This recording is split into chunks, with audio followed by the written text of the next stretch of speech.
I still remember when the octuplets story broke, because for about 2 weeks in early of 2009, it was impossible to avoid. A single mother in California had given birth to 8 babies at once, and the tabloids nicknamed her Octomom, before anyone even knew her name. What got buried under the tabloid noise was the actual medical detail. Her doctor had transferred 12 embryos into her body in one procedure.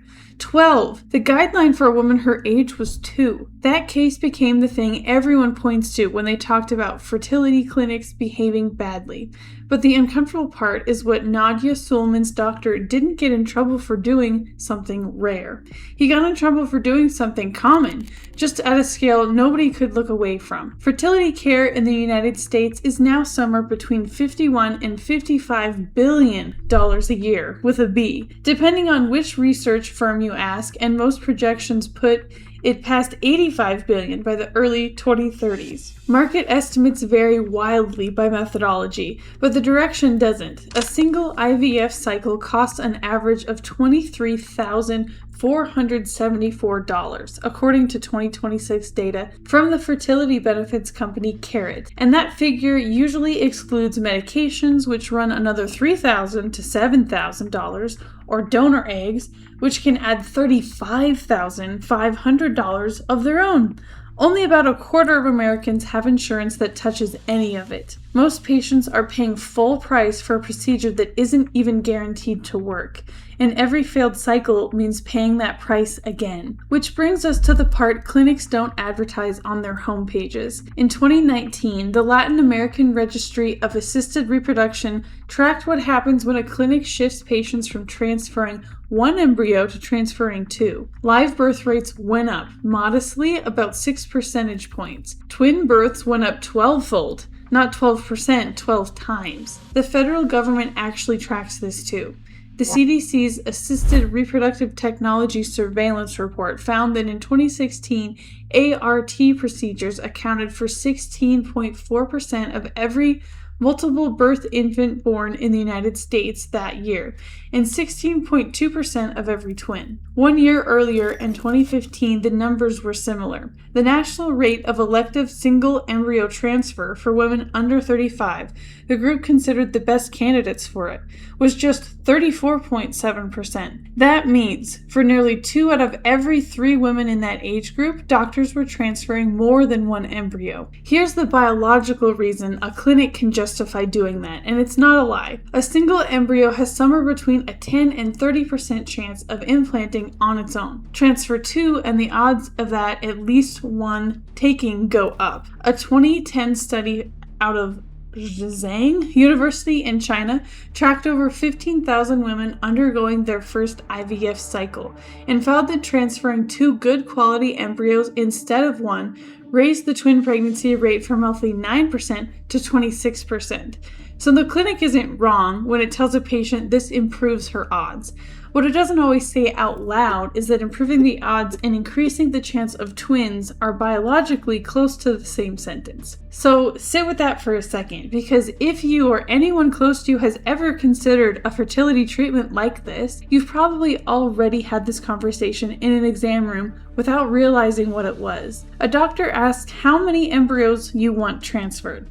It sounds like a simple logistics question, the same tone as asking what time you'd like your appointment, but it isn't. It's a financial question wearing a medical coat, and the person answering it is usually exhausted, scared, and holding a checkbook that's already $23,000 lighter than it was a month ago. Nadya Suleman's doctor wasn't some outlier acting alone by himself. When the California Medical Board investigated him, they found he'd been negligent with 2 other patients in the same window.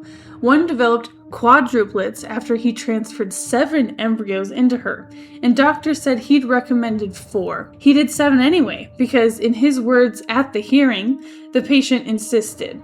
The board didn't revoke his license because he was a maverick. Their own decision used that exact word to say he wasn't one. He was disciplined because doing what patients ask and what the economics quietly reward and what the guidelines technically permit, all pointed in the same direction more often than the industry wants to admit. The financial story doesn't end at the transfer. A study published by researchers at Merck using federal healthcare data found that a twin delivery costs about 5 times more than a singleton delivery.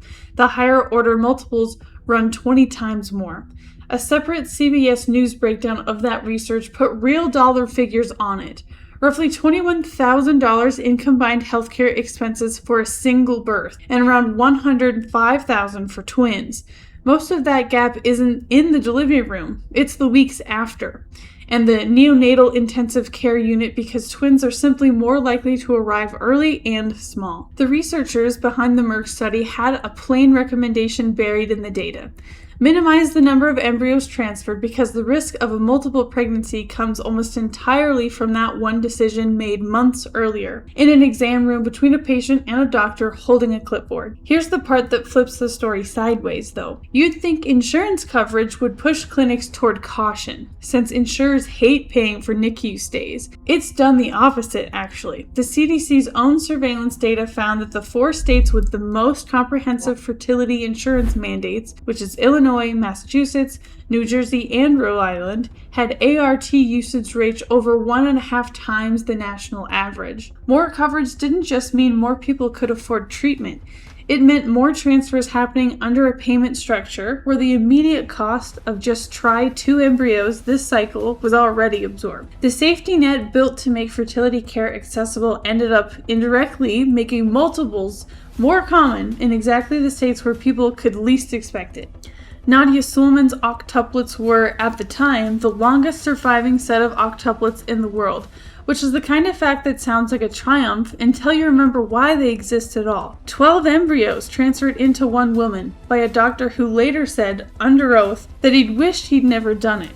His license is gone now. Hers is the name that stuck.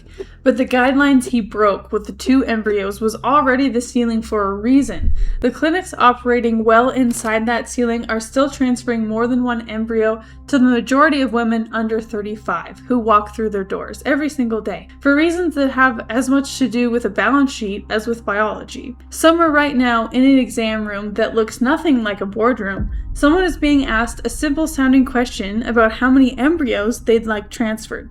The tabloids never showed up for that conversation, but they only showed up for the headline with Octomom. What would you do in that situation? And what doctor would you trust helping you in such an exhausting and difficult time struggling with fertility? I don't know how Octomom felt or now feels considering her almost celebrity status because of what her doctor did, but I did find some pictures of how her beautiful family is doing now, and it's just fascinating to see all of the similarities and differences in her octuplets. I hope they're all doing good now, and it'll be cool to watch for some more research in this area.